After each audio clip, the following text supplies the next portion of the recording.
यदि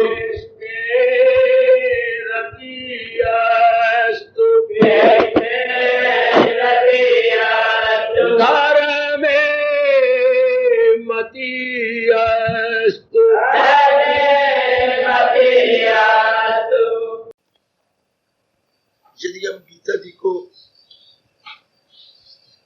बड़ी एकाग्रता पूर्वक श्रवण करें देवी और सज्जनों, हमें स्पष्ट प्रतीत होता है ये कर्म योग, ये भक्ति योग, ये ज्ञान योग, इसकी जब कमाई की जाए, इनमें से किसी एक मार्ग पर सच्चाई के पुतले बनकर और लगनता पूर्वक जुटा जाए, इसका तात्कालिक प्रभाव क्या होता है? मन का तवाज़ुन बना रहे, मन के बैलेंस का अनबैलेंस ना हो। कर्मयोग से जुटते हैं तो फल की चाहना नहीं होगी, केवल भगवान जी की प्रसन्नता के लिए हम लोग जुटेंगे। मन का तवाज़ुन बना रहेगा। मन का तवाज़ुन कब बिगड़ता है? कितनी अच्छी बात कही, जब हमारा मन इस जिद में हो, ऐसा होना चाहिए, ऐसा नहीं होना चाहिए। अब मन अपने आप को खराब करता है। जब अपनी सब इच्छाएं अपने इष्टदेव को सौंप देता है, ऐसा हो या वैसा हो, हमने तो पुरुषार्थ करना है, बस। मन का संतुलन बिगड़ता ही नहीं। भक्ति योग में क्या होता है? अपने आप को समर्पित किया जाता है और भगवान की प्रेरणा लेकर उन्हीं के लिए जीवन काटा जाता है।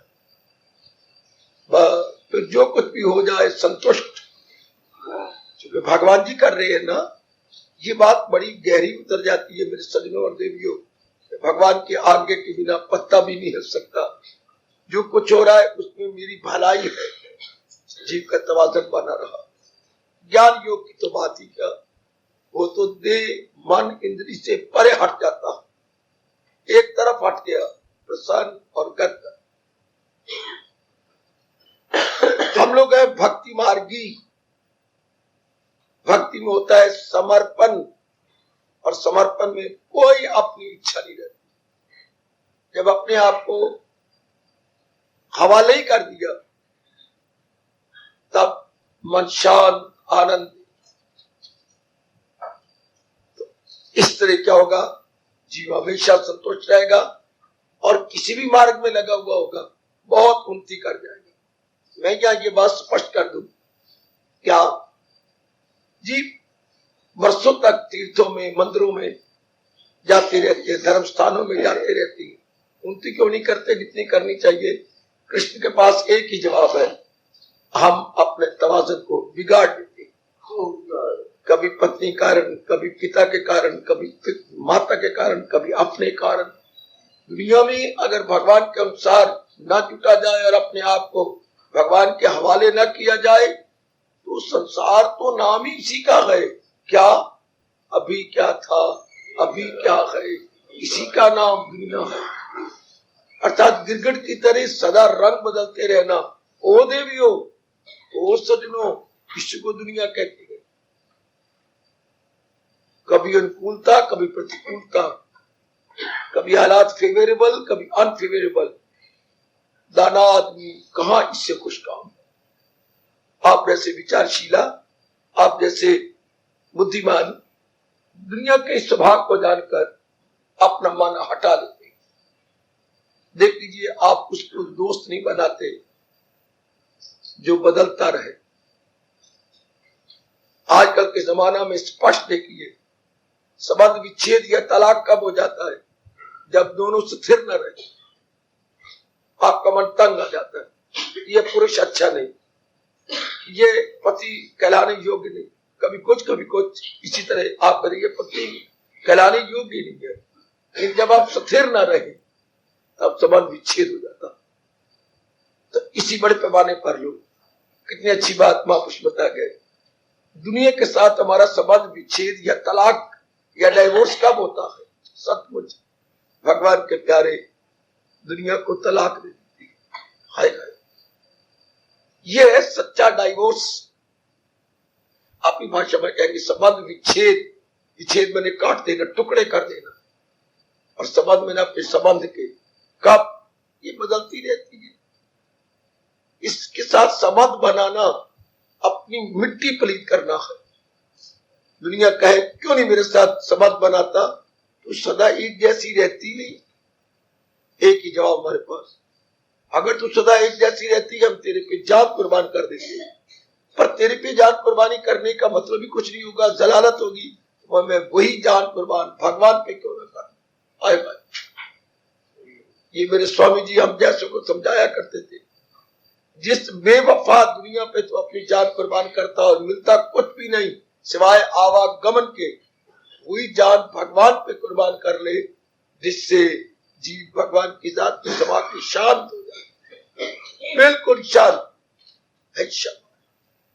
जैसे किसी को कहा जाए तो कितने घंटे काम करता है, मैं 7 घंटे दिन में काम करता हूं अपनी जीविका उपार्जन करने के लिए। अच्छा, मैं किराया दूं क्या? हमारी गली में कोई 100 घर है, मेरी उनके साथ बड़ी वाकफियत है। तो केवल चाक की 10-10 रुपए की पुड़िया बनाकर सप्लाई किया कर, तो तेरे मुश्किल से 2 घंटे लगेंगे और इससे रोज तुझे 50 रुपए बच जाएंगे। अच्छा, काम भी थोड़ा और दाम भी ज्यादा। जी, इस तरह महापुरुषों ने कहा अपना अनमोल जीवन भगवान की ओर लगा दे, ताकि तेरा लोक भी बन जाए, परलोक भी बन जाए। इसके लिए दुनिया में हमेशा परिवर्तन, हमारा सबका तजर्बा है, इसमें एक जैसे हालात नहीं रहते। अपने आप को देख लो, जब से हमने होश संभाली शरीर के हालात एक जैसे रहे, मन के, बुद्धि के। 3 ही फील्ड है हमारे अंदर, शारीरिक क्षेत्र, मानसिक क्षेत्र, बौद्धिक क्षेत्र। हालात बदलते रहती हैं। चलो आगे, पारिवारिक क्षेत्र। हमें तो अपने माँ बाप की गृहस्थी याद आती है, बिल्कुल हालात एक जैसे नहीं रहे। दूसरी जिंदगी पर नजर दौड़ाऊं, चाहे घर में कुछ कमी नहीं थी, पर हालात तो अपने बस की बात नहीं। कभी कुछ, कभी कुछ, कभी कुछ। गली अपनी याद करूं, हालात बदलते रहे, बहुत अजीब हालात रहे। अपने नगर की ओर देखूं, हालात बदलते रहे। बड़े पैमाने पर समाज की ओर देखो, ये जो पॉलिटिशियन बापू ने करवा डाली, ओए होए, बकरियों से भी बुरी तरह काटे गए आपके हिंदू।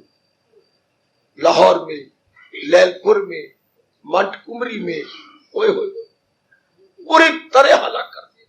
सारी गाड़ी की गाड़ी कट के आपके भेज गई थी अमृतसर में, सारी गाड़ी का खून करके। कितने हालात बदले। अभी इधर ले लो, कभी कुछ, कभी कुछ। ये तो मूर्ख है इंसान, जिसको चोट नहीं लगती, वैरागी नहीं बनता। प्रकृति तो हमें बड़ी चोटें मारती है, बड़ी चोटें मारती है। अपने बच्चे अगर आपको सुख दे रहे हैं तो आपके बड़े अच्छे भाग्य, वरना अपने बच्चे ही दुख देते हैं।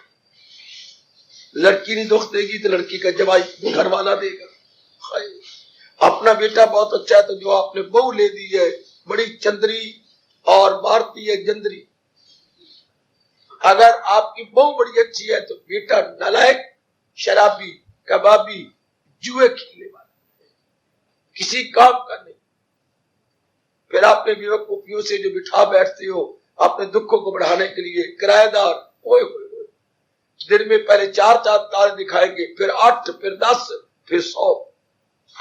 अगर आपका किराएदार बहुत अच्छा है तो आपके बड़े अच्छे भाग्य, बड़ी अच्छी किस्मत है, कोई देवता बैठ गया।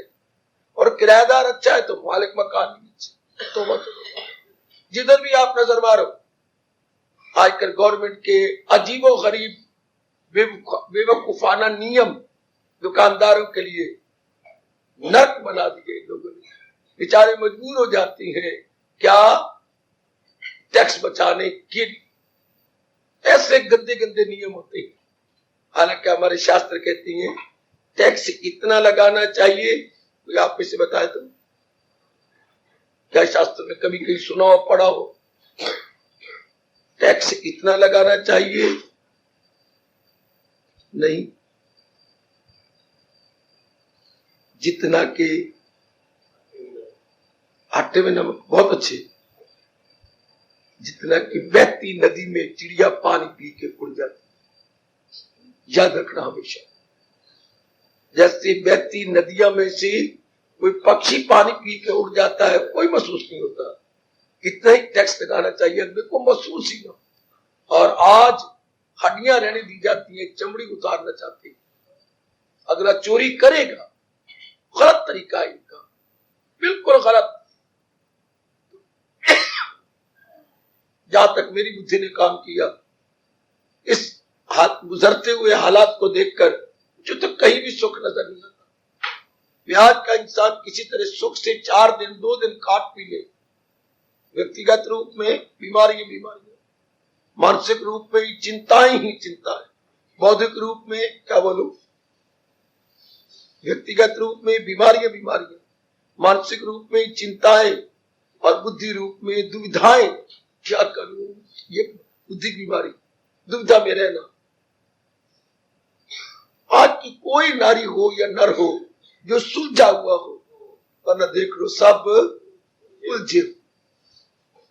क्या कुआरे, क्या ब्याह हुए, क्या जो विधवा हो गई है वो, या जो रंडे हो गए वो, सबको मैं देख रहा हूं, मिलाप भी होता है, सब उलझे होते।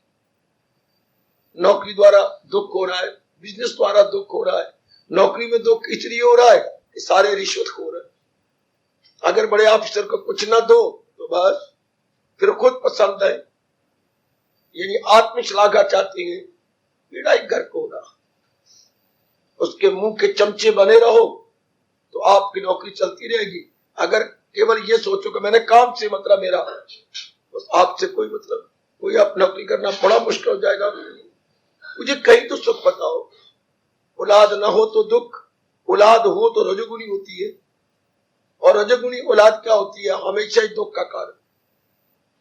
हाय, आजकल तो मैं 2 ही औलादे देख रहा हूं, रजोगुनी तमोगुनी। सतोगुनी कहीं लाखों में 1 आध लड़की या लड़का पैदा होता है, और ना माँ बाप का खून पीने वाले। हालात देख लो, कहीं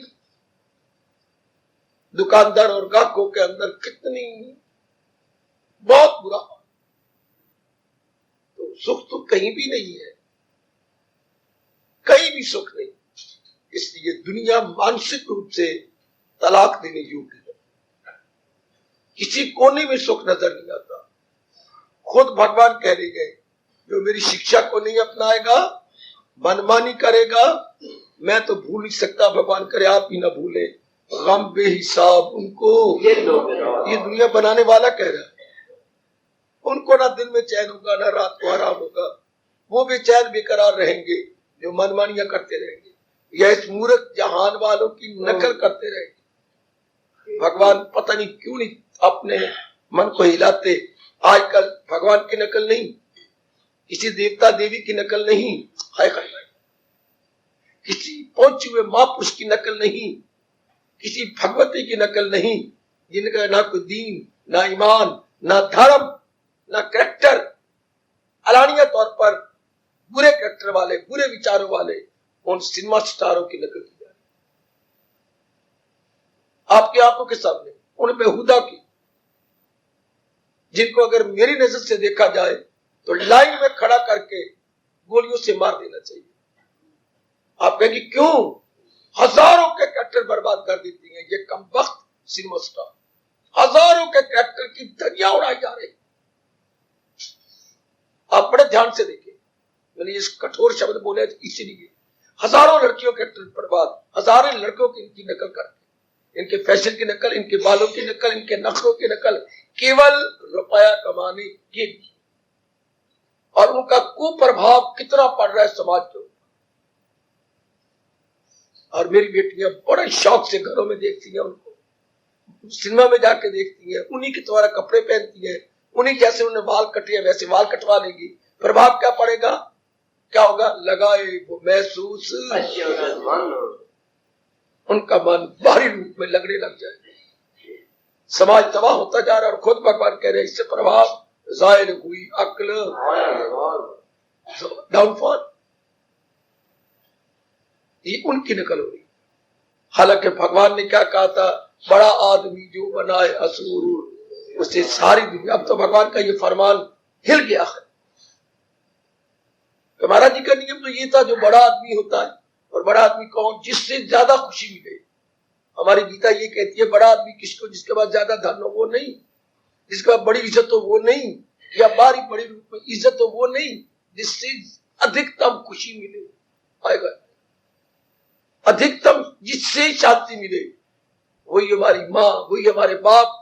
अगर खुशी ज्यादा मिलती है तो अधिकतम खुशी, पति वही, हमारा रिश्ता वही, पत्नी वही, गुरु वही, देवता वही, देवी वही, जिससे अधिकतम खुशी मिले। और हम नालायक बन के देवी देवताओं से दुख देने वाले बच्चे मांगती हैं, औलाद मांगती हैं, वर मांगते हैं, हाय स्वर्ग मांगते हैं। इसका परिणाम क्या होगा, फिजाओं में जन्नत की खुशियां मनाए मगर खाली यही लौट आया। समाज कितना अपनी दुर्गति कर रहा, और लोग हाँ में हाँ मिलाते हैं, जिसका परिणाम दुख होगा उसी में हाँ में हाँ मिला। हमें तो समझ आई नहीं मेरी देवियों, हम तो अपनी जगह बड़े हैरान हैं कि समाज की अकल को क्या हो गया, समाज की लियाकत को क्या हो गया। ये पढ़ाई फिर किस मतलब की, कमाई के लिए बड़ी सी बात है। कमाई किसके लिए, शादी के लिए बड़ी सी बात है। शादी किस मतलब के लिए, सुख के लिए। कहां है सुख, कहां है आराम, कहां है चैन, कोई भी नहीं सोचता। अंधाधुंध नकल कर रहे हैं। माँ बाप दुखी हो रहे हैं, वही बाल बच्चे उन्हीं की नकल कर रहे हैं। उनको ये भी नहीं मिलता कि हमारे माँ बाप सुख नहीं पाया, हम तो कम से कम रास्ता बदल लें ना। वही रास्ता, वही विचार, वही बदनीयत। इससे क्या होगा, क्या होगा। दो तीन ही बातें बताई गई। शास्त्र कहता है या तो जंग छिड़ जाती है, या कोई गंदी बीमारी पड़ जाती है, जैसे प्लेग है या कोई और गंदी बीमारी। तीसरा, आप में से कोई बोले, भगवान की ओर से 3 पेनल्टी है। या तो जंग छिड़ जाएगी, लाखों में मर जाएगी, या कोई बीमारी फैलती जाएगी देश के अंदर, लाखों उसके जद में या उसकी परिधि में आ जाती है, या भूचाल, भूकंप। ये 3 ही भगवान की ओर से पनिशमेंट है, बड़ी गंदी पनिशमेंट। जंग का लग जाना, किसी गंदी बीमारी का लग जाना, इसे महामारी कहती है। महामारी मरते ही चले जाएंगे, या फिर भूचाल का आ जाए, भूकंप का होना। इनमें से तीनों अगर मेरे प्रभु नहीं कृपा करते, इन तीनों में से एक न एक तो आई जाए, जो मेरी बुद्धि कह रही है। क्योंकि हालात चारों ओर बिगड़ते जा रहे हैं। क्यों, सिर्फ एक भूल हुई, हम भगवान के उपदेश के अनुसार नहीं जुड़ रहे। सिर्फ एक यही भूल। आज 99% इन सिनेमा स्टारों की नकल कर रहे हैं, जो उजड़े पड़े गए। इनको स्टार कहना कहां तक बाजेगा, पर समाज में ये शब्द प्रचलित हो गया, सिनेमा स्टार। सिनेमा स्टार नहीं, ये बर्बादी मचाने वाले हैं। मेरे से पूछा जाए इनको क्या कहना चाहिए, जो सिनेमा में ये पार्ट प्ले करती है, ये कत्ले आम करने वाले हैं, ये घातक है। हमारी हिंदी शब्द है घातक। घातक मैंने कत्ल करने वाला। शरीरों कत्ल तो नहीं करते, हमारे इरादों की, हमारे विचारों की, हमारे कैरेक्टर की, हमारी खुशी की, हमारी शर्म की, ये बिल्कुल घातक है। ऐसों की नकल, और नकल करने में हम बड़ी शान दिखाते हैं। जिनको हम हाई फैमिली कहती है, वो इसी तरह है। क्या, न शर्म, न कर्म, न धर्म। जिनको आप हाई फैमिली कहते हैं, मैं इन्हीं आंखों से देख रहा हूं, उनमें न शर्म है, न कर्म है, न धर्म। और वो कहते हैं ये बड़ी हाई फैमिली वाले, ये बड़ी हाई फैमिली की है, क्योंकि बेशर्म बन के रहते हैं, विचार बड़े गंदे या बहुदा। मेरी बेटियों, मेरे सज्जनों, एक ही बात मेरे मन में रख लो, अपने अंदर टिका लो। क्या, मैंने भगवान जी के अनुसार जीवन काटना। बस बड़ी जल्दी आप खुद देख लेना, रूहानियत की मंजिलों को तय कर लो। बहुत बड़ी जल्दी, जैसे आपने लंबी यात्रा करनी है और कन्याकुमारी पहुंचना है। विवेकानंद जी का वो जो समुद्र में बड़ा है आश्रम, वो देखने के लिए तो मैं रास्तों में कितना पड़ाव करना पड़ेगा। पड़ाव बल्कि धर्मशाला में उन्हें बताते मंजिलें, उर्दू में मंजिल बोलते हैं। पड़ाव कोई 10 मील के बाद पड़ाव कर लिया, फिर 20 मील के बाद अगर हम पैदल यात्रा कर रहे हैं फिर कुछ मीलों के बाद एक पड़ाव करना पड़ेगा, तो रूहानियत की मंजिलें बड़ी जल्दी तय हो जाए। हाँ, सिर्फ यही बात बिठा ले कि मैंने अत्यंत दुखदायी जहान की नकल नहीं करनी, जहान बनाने वाले भगवान की नकल। और भगवान की नकल का मतलब मैं मोर मुकुट लगा लूं, मैं पीतांबर पहन लूं, नहीं, भगवान के उपदेश की नकल, भगवान के पोशाक की नकल नहीं, भगवान के किसी और बात की नकल नहीं कि भगवान ने अनेक शादियां कराई मैं भी करवा लूं, नहीं, भगवान ने शादियां नहीं करवाई। इतने जीवों ने वरदान दिया था कि जब भी आप अवतार लेके जाए हमारी भी ओर प्रेम दृष्टि से देख लो। ये देवी देवता थे, हैं, ये वेदों की ऋचाएं थी, ये गीता के श्लोक थे कि हम साकार रूप में आकर के आपकी सेवा करें, ऐसी हमारे शास्त्र बता रहे हैं। जब अवतार लेने का संकल्प हो गया, देवी देवता इकट्ठे हो गए, प्रभु हमें भी अपनी सेवा के लिए बुला लो।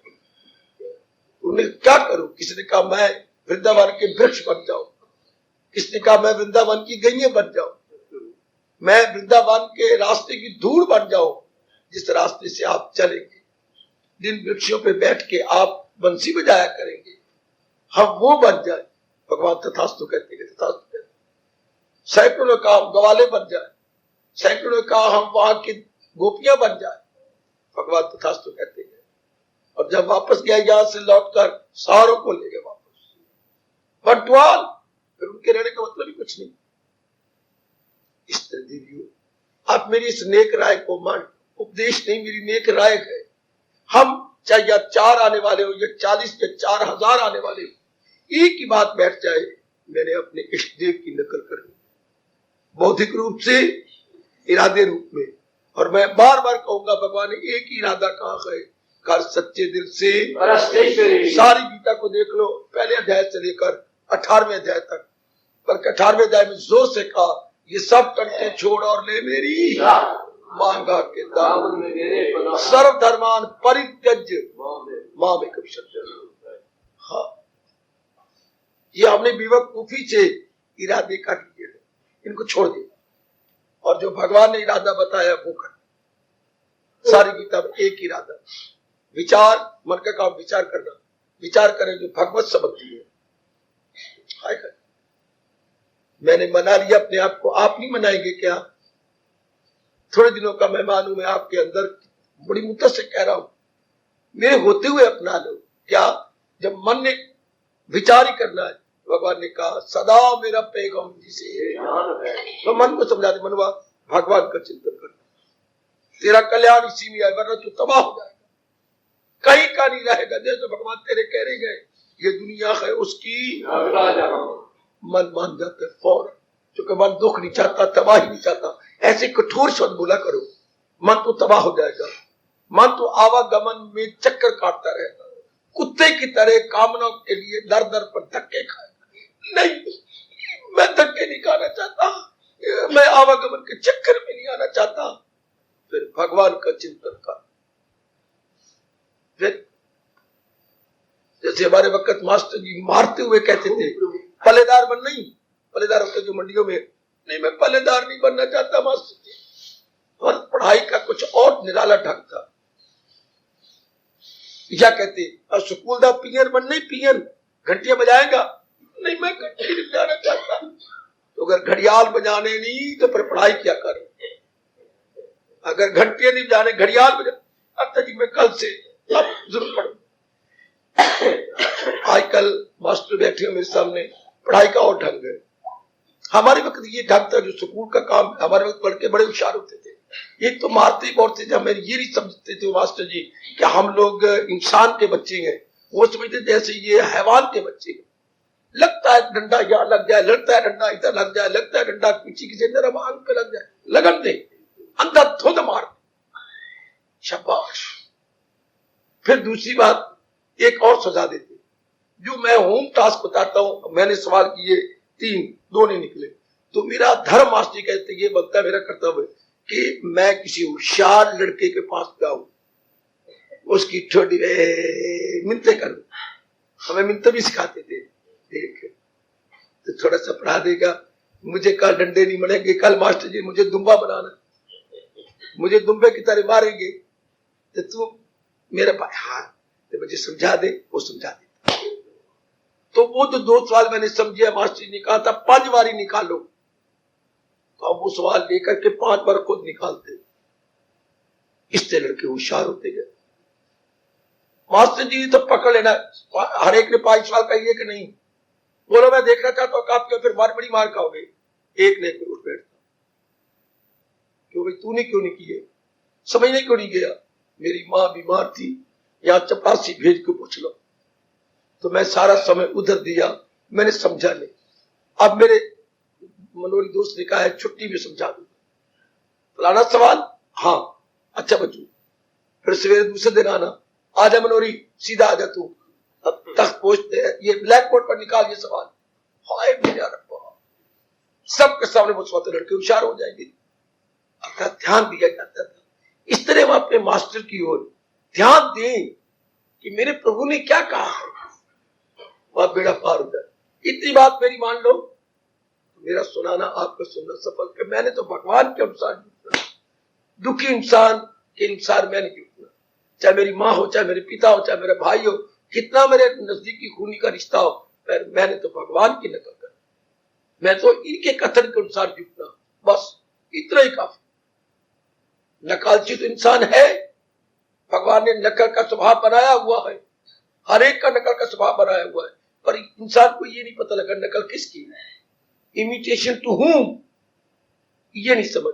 आपकी जाति तो बड़ी बुरी तरह नकल करती है हर काम में, लेकिन ये भूल गई कि मुझे नकल किनकी करनी है, या तो जो पहुंची हुई देवियां हैं उनकी करनी है, या अपने इष्ट देव की नकल करनी है। अब मैंने अभी कहा सिनेमा स्टार नकल करने योग्य है, न करेक्टर न विचार, केवल धन कमाना चाहती हैं, गंदे मंदे कपड़े पा के, गंदे मंदे बाल इधर उधर के रख के, बॉय कट करके, ताकि हम होछे आदमी उनकी तरफ देख के आकर्षित हो जाए। गंदे आदमी जो बिल्कुल तमोगुनी उनकी तरफ देखना और वैसे बनाने की कोशिश करना। पर हम जो सतोगुनी है, हमारे मन में बगावत होती है कि इसका परिणाम गंदा हो, मेरा ना करेक्टर रहेगा, ना मेरे इरादी रहेंगे, और ना मेरी सोबत अच्छी है। अगर मैं इन उजड़ों की नकल करता हूं, इन उजड़ों की नकल मैंने नहीं करनी, मैंने तो भगवान के प्यारों की नकल करनी। बेड़ा पार। और मेरे सजनों सिर्फ यही बात की करें, फिर क्या होगा, दिले पुरसकून भगवान से वरदान रूप में मिल जाता है। क्या दिले पुरसकून? शांति का वरदान।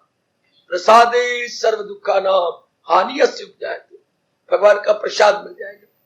मैं बताऊंगा आपको, भगवान का प्रसाद मिल जाए, भगवान का वरदान मिल जाए, क्या होता है, मन का तवाज़ुन बना रहता है। सेठ अगर हमको गोदी में ले ले तो क्या मिल जाती है, अमीरी मिल जाती है, बिना कमाई को नहीं करनी पड़ी, लाखों रुपया मिल गया। इस तरह भगवान का वरदान मिल जाए तो ज्यादा तप ना करना पड़ा, दिल का तवाज़ुन मिल, भगवान का वरदान मिल जीवियो, क्या मन के तवाज़ुन का वरदान मिल गया, मन का तवाज़ुन का बिल्कुल वरदान। उसके लिए भगवान कहते हैं अब तू करे जैसे चाहे, वो कोई भी काम, कोई जैसा करना चाहता है कर, पर तेरा साथ है। यह है प्रसंग। दिले पुरसकू में कहाँ आए रंग कि दुख दूर हो जाए, यूं चुटकियां मार के नाना प्रकार के दुख मिट गए। कब? जब पूर्ण प्रेम भगवान के अनुसार रहने लगे तो भगवान का प्रसाद मिल गया। अच्छा यह भी देख लो, भगवान जी का प्रसाद कब मिलता है, जब आप धर्म स्थान में जाएंगे तो प्रसाद मिलेगा ना। जब किसी तीर्थ पर धर्म स्थान में जाएंगे तो आपको आवाज आएगी भगवान जी का प्रसाद ले लो, या भगवान जी का चरण अमृत ले लो। चरणामृत ना बोला करो, चरणामृत कोई शब्द नहीं, चरण अमृत, भगवान जी का चरण अमृत ले लो, भगवान जी का प्रसाद ले लो। प्रसाद होता है कृपा, ग्रेस ऑफ ऑलमाइटी, ग्रेस प्रसाद होता है बेटी कृपा। भगवान की इस रूप में कृपा ले लो तो बाकी क्या रह गया। अगर भगवान जी ने हमारे पर कृपा कर दी, वो कृपा क्यों करती है? क्योंकि भगवान के 1000 नामों में एक नाम है कृपा निधान आएगा। कृपा भगवान कृपा के घर है, जैसे सूर्य किरणों का घर है, समझो मेरे जैसे से, सूर्य देवता किरणों का घर, भगवान जी कृपा का घर, उनसे कृपा की किरणें निकलती। लेकिन सूर्य की किरणें किसके ऊपर निकलेंगी? जो उधर मुंह कर देगा। उनकी कृपा किरणें तभी आएगी ना जब मैं उनकी तरफ मुंह करूं, खिड़कियां अपनी खोलूं, रोशनदान खोलूं, उससे किरणें आए। तो भगवान की कृपा कब होती है? जब मैं उनकी ओर मुंह करूं, अर्थात मन मुखिया ना बनूं, कृष्ण मुखिया। कृष्ण मुखिया, ये मेरा मुख कृष्ण की ओर हो, मेरा मुंह मन की ओर ना हो, कृष्ण की ओर हो, वो कृपा निधान है, अभी तो कृपा होगी। हार्दिक धन्यवाद, हार्दिक अब अपनी शहंशाह की आज आरती बड़े प्रेम और श्रद्धा से उतारे।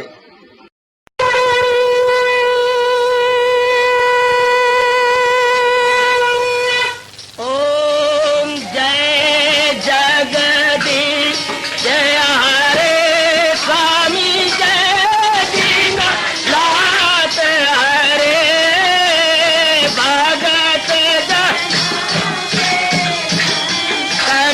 दास जनों के अवगुण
सर्वे भवन्तु सुखिनः सर्वे सन्तु निरामयाः सर्वे भद्राणि पश्यन्तु मा कश्चित् दुर्भाग् भवेत्। हरि ओम शांति शांति शांति। ओम प्रभु इसलिए भगवान कृष्ण की जगत गुरु भगवान कृष्ण महाराज की सत्ता में सफल करना इसलिए हार्दिक धन्यवाद।